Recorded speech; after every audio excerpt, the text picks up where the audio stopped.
Hi everyone.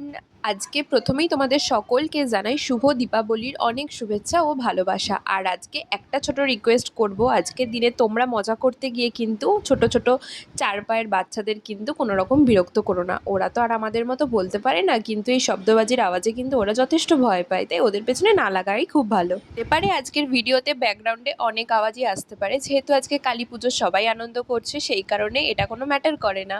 তো আজকের দিনে আমরা সবাই মিলে চলে গেছিলাম বাগবাজারে আলপনা দিতে। তোমরা সবাই খুব ভালো করে জানো সামনে জগদ্ধাত্রী পুজো আসছে, আর বাগবাজারে এই তেমাথার আলপনাটা কিন্তু বরাবরের খুবই ফেমাস। আগের বছর ট্রাই করেছিলাম বাট দেওয়ার সুযোগ হয়ে ওঠেনি, কিন্তু এই বছর কিন্তু দিতে পেরে আমি ভীষণই খুশি। একটু নার্ভাস তো অবশ্যই ছিলাম, কারণ আমাদের থেকেও অনেক ভালো ভালো যারা আর্টিস্ট রয়েছে, যারা প্রফেশনাল, তারাও কিন্তু এখানে আলপনা দিচ্ছিল।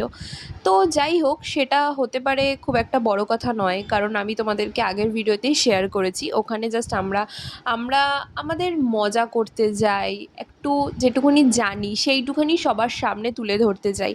আর এই যে রানিমা এখনও তৈরি হচ্ছে, তো দেখতেই পাচ্ছ কত ভিড়। আগের বছর 400 জনকে নেওয়া হয়েছিল, কিন্তু এই বছর কিন্তু 800 ছাড়িয়ে গেছে। তো আমার কিন্তু আলপনা দেওয়া কমপ্লিট হয়ে গেছে। তো এবার এক এক করে সবার আলপনাটা আমরা দেখছিলাম, কোনটা ছেড়ে কার আলপনা দেখবো এটা বুঝেই উঠতে পারছিলাম না, কারণ সবাই ভীষণই ভালো আলপনা দিয়েছে। অ্যাট লাস্ট স্টেশনে চলে এসেছি। মুখের অবস্থা দেখতেই পাচ্ছ, সারাদিন রোদের মধ্যে বসে থেকে ভীষণই টায়ার্ড। তো চলো আজকের মতো বাই, দেখা হবে নেক্সট কোনো ভিডিওয়ে।